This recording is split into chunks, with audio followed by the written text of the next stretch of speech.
किसी भी परिवार के लिए उस परिवार के वरिष्ठ जन, हम उन्हें माता पिता कहें, दादा दादी कहें, नाना नानी कहें, या ताया ताई कहें, या चाचा चाची कहें, जो भी हमारे वरिष्ठ जन हैं, वो उस परिवार की ताकत होते हैं, उस परिवार की रीढ़ की हड्डी होते हैं, वो उस परिवार को बांधने का काम करते हैं। माननीय प्रधानमंत्री जी ने जब कल पूरे देश के 70 साल से ऊपर के सभी वरिष्ठ जनों के लिए आयुष्मान योजना की घोषणा की और कहा 5 लाख तक का फ्री इलाज इस देश में रहने वाले 70 साल से ऊपर के सभी वरिष्ठ जन, और जब सभी वरिष्ठ जन की बात हो रही है तो उस कैटेगरी में कोई कैटेगरी नहीं है। वो एक गरीब मजदूर हो सकता है, उसका परिवार हो सकता है, कोई रिक्शा चालक हो सकता है, कोई बस का या कैब का मेरा ड्राइवर या भाई बहन उसके परिवार में कोई हो सकता है, या आपके और हमारे किसी भी वर्ग के व्यक्ति में परिवार में अगर कोई इस तरह का सदस्य है, हमारे वरिष्ठ जन हैं, ये योजना उन सबके लिए लाभदायक होने वाली है।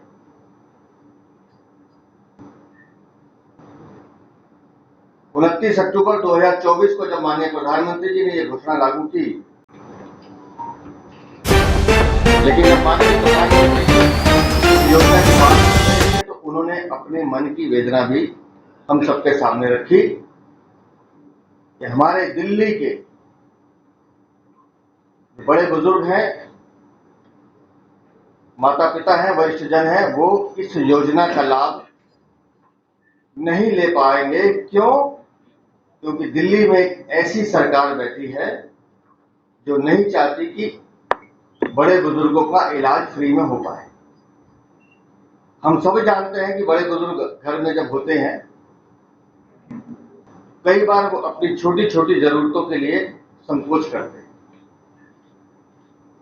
लेकिन 5 लाख तक का फ्री इलाज अगर उन बुजुर्गों को देश के किसी भी अस्पताल में मिलता है, वो चाहे सरकारी हो या प्राइवेट हो, तो एक आत्मनिर्भरता का पुट या आत्मनिर्भरता का भाव उनके मन में आता है। लेकिन अफसोसजनक है कि दिल्ली में ये योजना लागू नहीं की जा रही है, क्योंकि दिल्ली में एक ऐसी सरकार है जो अपना पेट भरना तो जानती है, लेकिन जनता का ध्यान रखना नहीं जानती। और दिल्ली एक बड़ी आबादी का क्षेत्र है, और मैं यहां इन भ्रष्टाचारियों के कुछ किस्से भी आपको बताना चाहता हूं। मुझे जानकारी नहीं थी, लेकिन माननीय रामवीर जी ने मुझे बताया 2020-21 में विधानसभा के अंदर अभी जमानत पे छूटे मनीष सिसोदिया, जो उस समय उप मुख्यमंत्री थे, उन्होंने विधानसभा के अंदर इसकी घोषणा की थी कि हम आयुष्मान योजना दिल्ली में लागू करेंगे। ये विधानसभा के अंदर उन्होंने कहा, लेकिन अपनी बात से पलटना, अपनी बात से मुकर जाना और पलटी मारना, ये आम आदमी पार्टी के नेता और उनकी पार्टी का चरित्र है।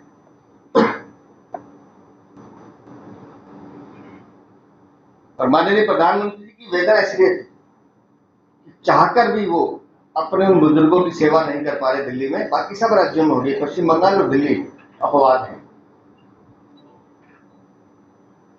अगर देश का प्रधानमंत्री, जो पूरे हिंदुस्तान का प्रधानमंत्री है, हर भारतीय नागरिक का प्रधानमंत्री है, वो सबका भला करना चाहते हैं, सबको आगे बढ़ाना चाहते हैं, सबका साथ लेकर चलना चाहते हैं, लेकिन ये 2 सरकारें ऐसी हैं जो तुच्छ राजनीति के लिए, अपने स्वार्थ के लिए जनता के हितों का गला घोट रहे हैं।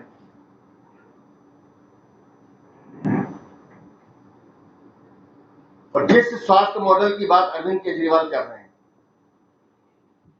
मैं चुनौती देता हूं अरविंद केजरीवाल को, जिस मोहल्ला क्लिनिक की तुम बात करती हो,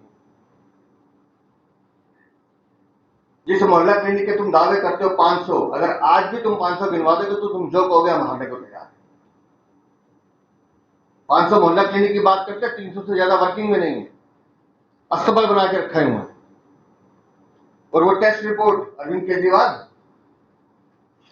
तुम भी जमानत पर छूटे हो, अभी तो इसकी इंक्वायरी चल रही है। 65,000 वो टेस्ट जो फर्जी, जब मैं कहूं कि वो मरीज जो भूत बन गए जिनका कोई डाटा नहीं है, 65,000 जो टेस्ट किए गए थे उसके पैसे और कमीशन खाने का काम अरविंद केजरीवाल, तुमने और तुम्हारी सरकार ने किया। एक ही नंबर पे 8,000 टेस्ट किए गए। फोन नंबर लिखा जाता है तो खाली नो लिखा जाता है, या 9 बार नो लिखा जाता है। लेकिन ट्वीट करते समय अरविंद केजरीवाल ये बताना भूल गए कि जिस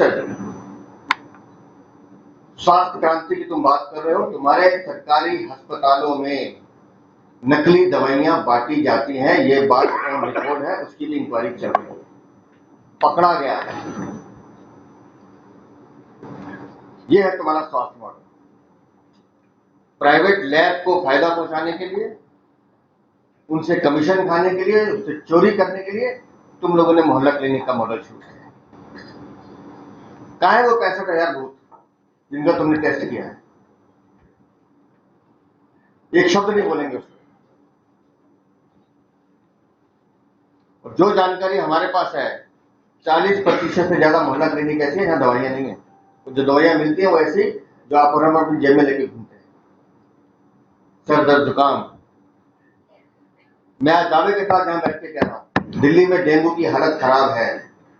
दिल्ली में गंदे पानी पीने के कारण टाइफाइड, जॉन्डिस, इस तरह की बीमारियां घर घर में घुसी हुई हैं। लेकिन किसी भी सरकारी अस्पताल में आपको एक मरीज नहीं मिलेगा। क्यों? क्योंकि आदेश दिया गया कि आपको भर्ती नहीं करना है। जाइए किसी प्राइवेट हॉस्पिटल में, कमरा खाली नहीं है, लोग मजबूर हैं वहां जाने के लिए। लेकिन ये दिल्ली में आयुष्मान योजना लागू नहीं होने देंगे। क्यों? क्योंकि दिल्ली की जनता को उसमें फ्री में मदद मिल सकती है। आज भी दिल्ली में 60 से ज्यादा हॉस्पिटल ऐसे हैं जो ये इस योजना को, आयुष्मान योजना को दिल्ली में जिन्होंने रजिस्टर्ड किया हुआ है, लेकिन वो दिल्ली के लोगों का इलाज नहीं करते। वो एनसीआर के लोग आते हैं, हरियाणा से, यूपी से, हमारे भाई बहन जो इस योजना में वहां रजिस्ट्रेशन जिनका हुआ वो यहाँ आके इलाज करके चले जाते हैं और ये दावा करते हैं। झूठ, छल, फरेब, ये चरित्र है आम आदमी पार्टी। और एक नहीं, कई मामलों में हम दिखा चुके हैं।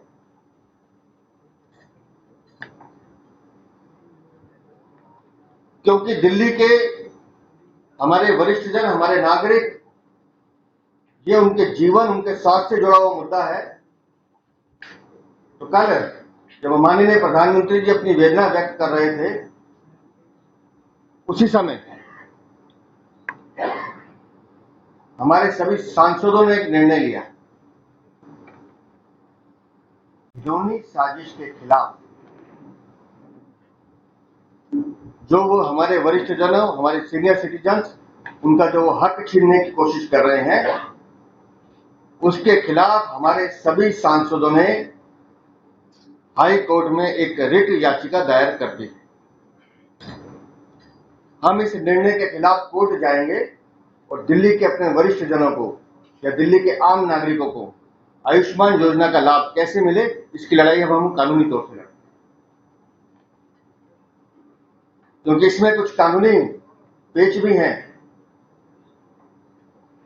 हम सभी सांसद, हमारे जो वरिष्ठ जन यहाँ बैठे हैं, अपनी बात रखेंगे। लेकिन क्योंकि हमारी जो सांसद नई दिल्ली के खुद एक लॉयर है और इस रिट को तैयार करने में उन्होंने मेहनत की है, तो मैं बहन बांसुरी से कहूंगा कि एक बार वो इसमें जो भी अपनी पेचीदगियां एक बार सबके सामने रखें। उसके बाद आदरणीय बड़े भाई रामवीर बिठूरी जी, आदरणीय बड़े भाई हर्ष मल्होत्रा जी, आदरणीय भाई प्रवीण खंडेलवाल जी, आदरणीय बहन कमलजीत सहरावत जी, आदरणीय बड़े भाई योगेंद्र चंडोलिया जी, आदरणीय प्रवीण शंकर कपूर जी और मीडिया के सभी बंधुगण,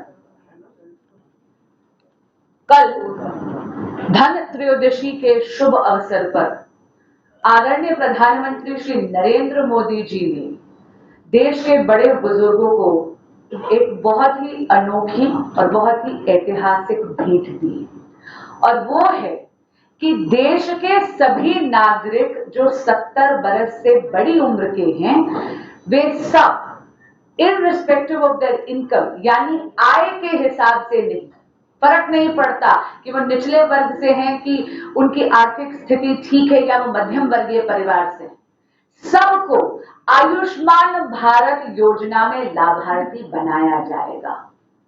लेकिन बहुत ही दुख के साथ कल प्रधानमंत्री जी ने भी अपनी वेदना व्यक्त करते हुए ये साझा करा कि देश के प्रधान सेवक वेस्ट बंगाल और दिल्ली के बड़े बुजुर्गों की सेवा नहीं कर पाएंगे। वो इसलिए क्योंकि ये दोनों राज्य सरकारें द्वेष की राजनीति करते हैं। माननीय अरविंद केजरीवाल जी ने एक बहाना बनाया है दिल्ली में आयुष्मान भारत योजना ना लागू करने के लिए। वो हमेशा अपने दिल्ली के हेल्थ मॉडल का बड़ा बखान करते हैं, तो उस हेल्थ मॉडल की कुछ वास्तविकता, कुछ सच्चाई आपके समक्ष रखना चाहूंगी। सितंबर 2023 को दिल्ली का एक नागरिक जिसको हिप रिप्लेसमेंट सर्जरी की जरूरत थी, उसने दिल्ली सरकार, आम आदमी पार्टी सरकार से आर्थिक मदद मांगी, लेकिन उसकी गुहार किसी ने नहीं सुनी। इसलिए वो दिल्ली हाईकोर्ट जाते हैं। दिल्ली हाईकोर्ट उनकी उस याचिका को एक PIL में तब्दील करते हैं और वहां पर एक अमाइकस क्यूरी को अपॉइंट करते हैं, यानी कि एक कोर्ट अपॉइंटेड लॉयर वहां पर बनाए जाते हैं। कोर्ट अपॉइंटेड लॉयर ये कहते हैं, एक रिपोर्ट देते हैं और दिल्ली में चल रही दिल्ली आरोग्य कोष योजना की सच्चाई दिखाते हैं। मैं उनकी रिपोर्ट के 2 पैराग्राफ्स आपके समक्ष पढ़ के सुनाना चाहूंगी। वो बताते अपनी रिपोर्ट में कि किस तरह इस दिल्ली सरकार की योजना के लिए, आर्थिक सहायता के लिए एक पेशेंट को किस तरह दर-दर भटकना पड़ता है। In the facts of the case, it can be seen that the process of procuring financial assistance under Delhi Arogya Kosh scheme of government of NCT of Delhi is extremely harassing for the patient, since they are made to run from pillar to post in order to obtain various certificates from various authorities even before they could submit their application to the patient welfare cell of Directorate of Health Services under the government of NCT of Delhi. The application form has to be accompanied by an income certificate issued by the concerned SDM and an estimate certificate, which includes 3 quotations from 3 different vendors of the required implants. Thereafter, the same needs to be signed by the treating doctors and countersigned by the head of the concerned department along with the medical superintendent of the hospital. इसी तरह आपको याद होगा कि इस particular case में Delhi high court ने ये गंभीर स्थिति देखते हुए कमेटी का गठन करा था। मई में उस कमेटी ने अपनी रिकमेंडेशंस दे दी, लेकिन कहते हैं ना, यदि नियत हो तो नियति भी बदलती है। पर माननीय अरविंद केजरीवाल जी और आम आदमी पार्टी सरकार की काम करने की नियत ही नहीं है, इसलिए मई की दी हुई वो रिकमेंडेशंस आज तक उन्होंने इंप्लीमेंट नहीं करी, लागू नहीं करी। इसके अलावा एक दिल्ली सरकार का ही दस्तावेज आपके सामने रखती हूं।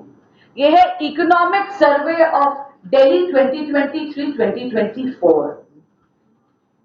कोई भी सरकार अगर 1 दशक से यहां पर सत्ता भोग रही है तो स्वाभाविक सी बात है, आप उससे ये अपेक्षा करेंगे, खासकर कि अगर वो अपने हेल्थ मॉडल का बखान कर रही होगी, कि वो उस इंफ्रास्ट्रक्चर में, दिल्ली के अस्पतालों में कुछ वृद्धि करेगी।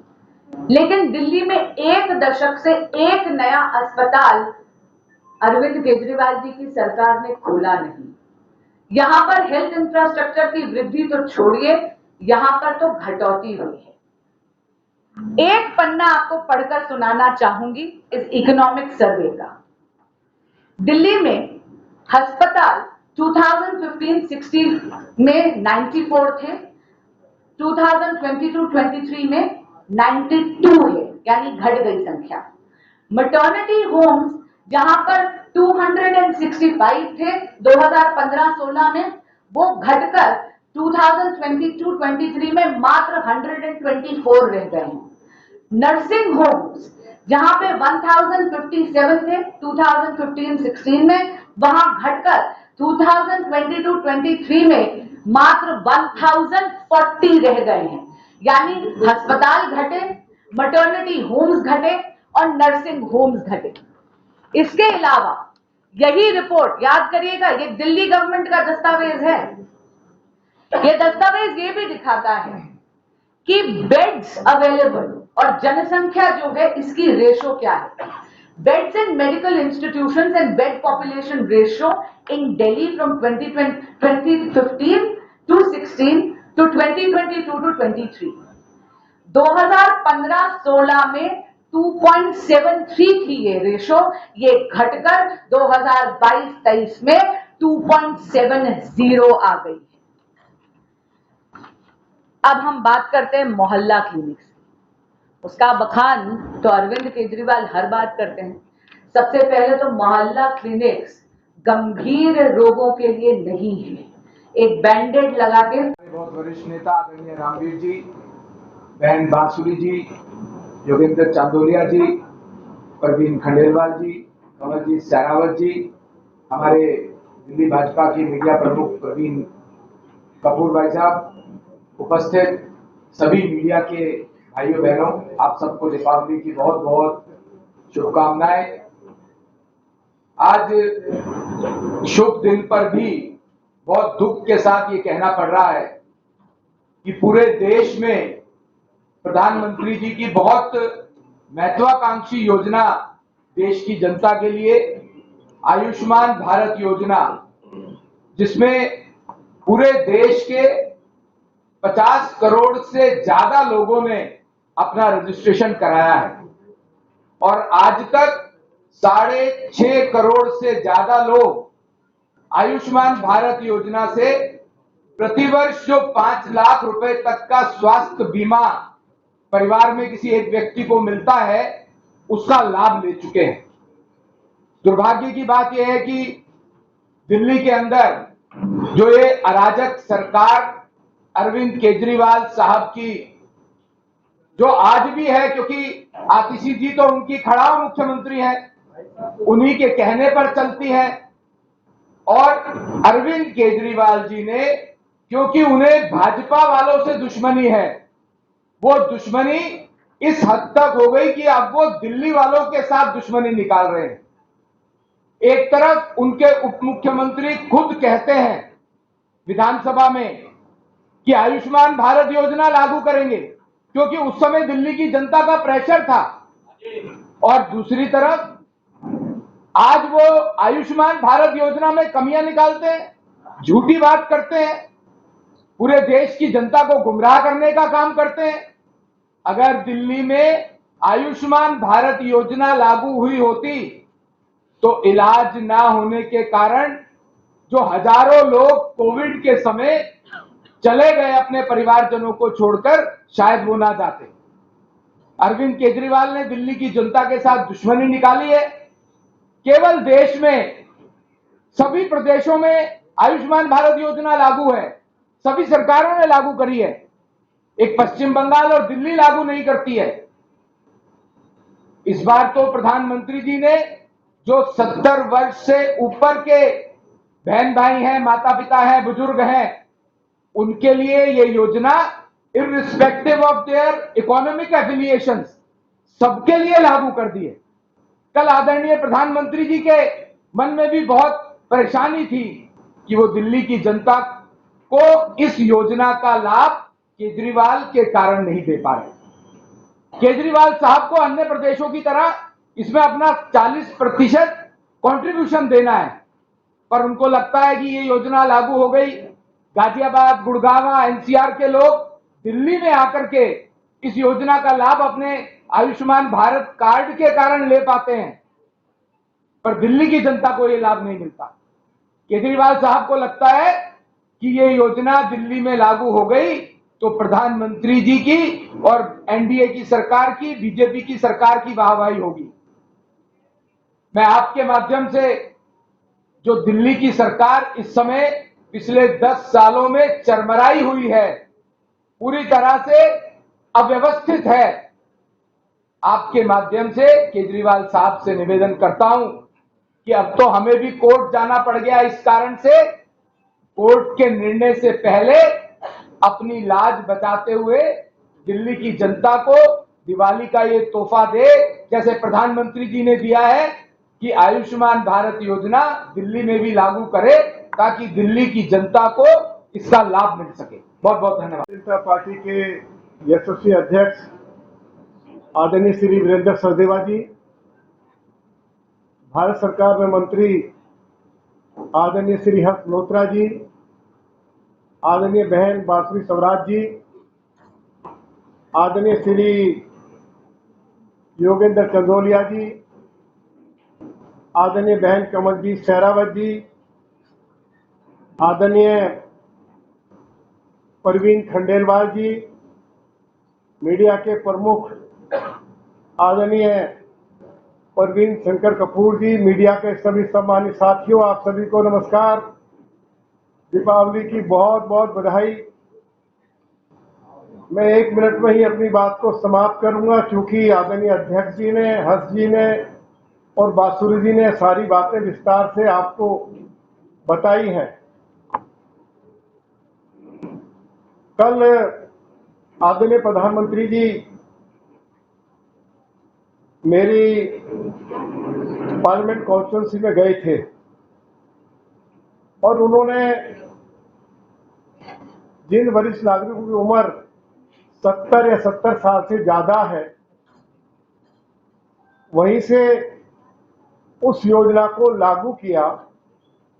मैं प्रधानमंत्री जी के प्रति बहुत बहुत आभार व्यक्त करना चाहता हूं। अरविंद केजरीवाल और उनके farmer deputy chief minister Manish Sisodia झूठे हैं। दिल्ली विधानसभा के अंदर मैंने लीडर ऑफ अपोजिशन के नाते बहुत मजबूती के साथ ये मुद्दा उठाया था कि पूरे देश भर में आयुष्मान भारत योजना लागू हो गई है और दिल्ली में भी इस आयुष्मान भारत योजना को लागू किया जाए। मुख्यमंत्री जी वहां बैठे हुए थे और उन्हीं से मैंने आग्रह किया और उन्होंने उस समय के deputy chief minister Manish Sisodia ji की ओर इशारा किया कि वो इसका रिप्लाई करें और मनीष सिसोदिया ने हाउस के अंदर ये अनाउंसमेंट की, ये घोषणा की कि उनकी सरकार आयुष्मान भारत योजना को लागू करने के लिए अनुमति दे रही है। और उसके बावजूद भी दिल्ली में आयुष्मान भारत योजना को लागू करने की अनुमति नहीं दी। सुप्रीम कोर्ट ने यह कहा है दिल्ली सरकार के हॉस्पिटल्स के बारे में कि दिल्ली सरकार के हॉस्पिटल्स की हालत बूचड़ खाने से भी ज्यादा खराब है। मैं अंत में एक बात कहकर अपनी बात को समाप्त कर रहा हूं। आदरणीय अध्यक्ष जी, ये तो वरिष्ठ नागरिकों की बददुआएं ले रहा है, केजरीवाल भी, राकेश भी और पूरी आम आदमी पार्टी। 2025 फरवरी के महीने में दिल्ली में भारतीय जनता पार्टी की सरकार बनेगी, 50 से ज्यादा सीटें भाजपा जीतेगी और प्रधानमंत्री जी की और वरिष्ठ नागरिकों की जो इच्छा है कि आयुष्मान भारत योजना लागू हो, दिल्ली सरकार की, भाजपा की सरकार की जो पहली कैबिनेट की बैठक होगी, मैं आदरणीय अध्यक्ष जी की उपस्थिति में कहना चाहता हूं कि पहली कैबिनेट बैठक में ही मोदी जी का जो सपना है कि दिल्ली में वरिष्ठ नागरिकों को या आयुष्मान भारत योजना को लागू किया जाए, पहली कैबिनेट बैठक में इसको लागू कर दिया जाएगा।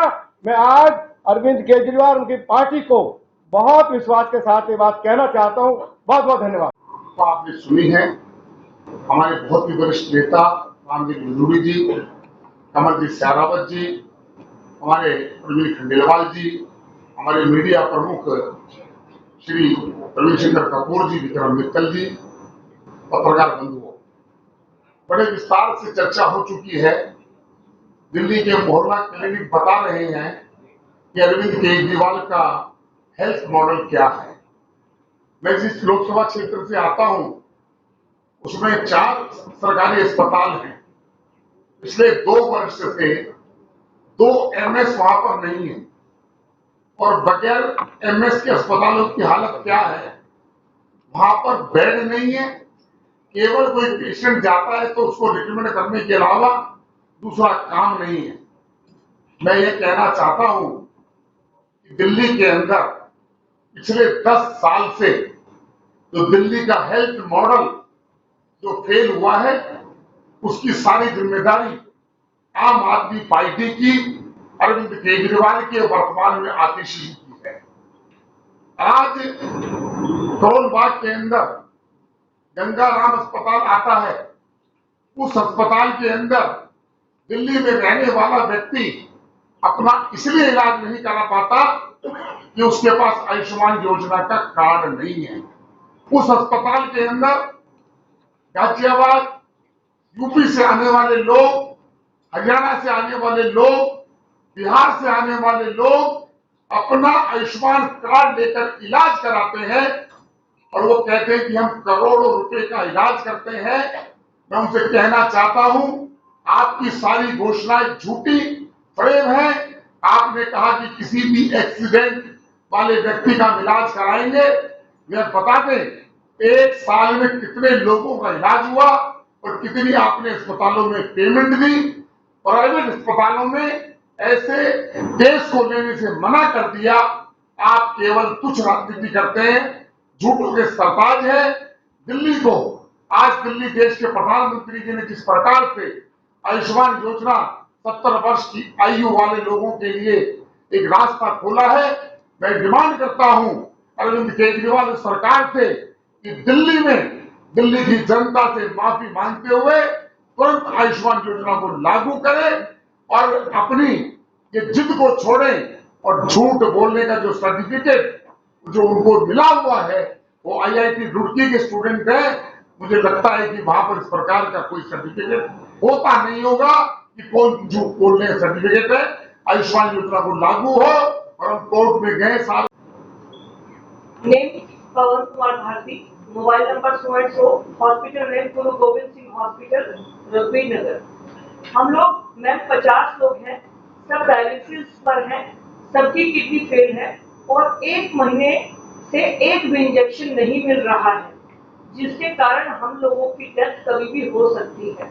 मैम ये इमरजेंसी और सीरियस सिचुएशन है, प्लीज इसको सीरियसली लीजिए और हमें विजिट करें। आप में से जो भी साथी यहाँ पर जाना चाहें, हम आपको इनवाइट करते हैं, आपके साथ चलेंगे। हाथ कंगन को आरसी का, पढ़े लिखे को फारसी का। और एक बात और कहना चाहते हैं कि दिल्ली के सातों सांसद आदरणीय प्रदेश अध्यक्ष के नेतृत्व में कोर्ट जाएंगे। ये अगर खुशी से कर देते तो हम भी इनका आभार करते, लेकिन आयुष्मान तो दिल्ली में लागू होगी। आदरणीय प्रदेश अध्यक्ष जी के नेतृत्व में जो अभी हमें मार्गदर्शन मिला है, आदरणीय प्रधानमंत्री जी ने जब चाहा है कि दिल्ली में 70 वर्ष से अधिक की आयु के बुजुर्गों को आयुष्मान देना है, तो हम लोग इस अधिकार को कोर्ट से लेकर आएंगे। अपने बुजुर्गों को इस बात की हम तसल्ली देना चाहते हैं कि हमने कोशिश की थी इनको फाइल भेजकर, लेकिन ये नहीं माने हैं। लेकिन उनकी सुविधा के लिए सातों सांसद कोर्ट जा रहे हैं। आयुष्मान दिल्ली में जरूर लागू होगी और 70 वर्ष से अधिक की तो जैसा रामवीर जी ने कहा, बाकियों की तो बाद में होगी जब भाजपा की सरकार होगी, लेकिन बुजुर्गों की तो अभी बहुत जल्द कोर्ट के ऑर्डर से हम करवा कर लाएंगे। अपने बुजुर्गों को ये आश्वासन देते हुए आप भाजपा के प्रदेश अध्यक्ष आदरणीय श्री वीरेंद्र सुरजेवाला जी, यहाँ पर विराजमान सभी साथी सांसद, मीडिया के प्रमुख प्रवीण कपूर जी और आप सभी मीडिया के मित्रों को मैं दिवाली की बहुत बहुत शुभकामनाएं देता हूँ। यश, वैभव, समृद्धि, सौभाग्य और आरोग्यता आप सबके घरों में लगातार वास करे, ऐसा मैं परम पिता परमात्मा से प्रार्थना करता हूँ। इस महत्वपूर्ण विषय पर वक्ताओं ने आपको पूरी जानकारी दे दी है।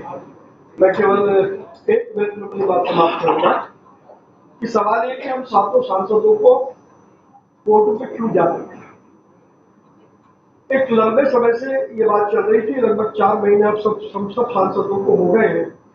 शायद ही कोई दिन ऐसा जाता होगा जिस दिन 10, 20, 30, 40 लोग हमारे पास में नहीं आते ये कहने के लिए कि हमें इलाज नहीं मिल रहा है। अकेले मेरी चांदनी चौक लोकसभा कॉन्स्टिट्यूंसी में लगभग 4 लाख से अधिक इस प्रकार के बुजुर्ग रहते हैं, और अगर मेरी कॉन्स्टिट्यूंसी में 4 लाख रहते हैं तो हम अंदाजा लगा सकते हैं कि दिल्ली में कितनी बड़ी संख्या में बुजुर्ग होंगे जिनको पैसे के कारण से इलाज नहीं मिल पाता है।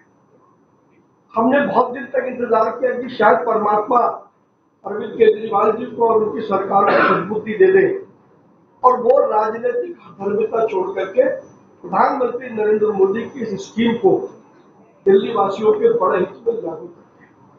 लेकिन हम सब जानते हैं कि अरविंद केजरीवाल जी हर कदम को राजनीतिक तराजू पर तोलते हैं और इस कारण से दिल्ली के लोगों को इससे वंचित रखा जा रहा है।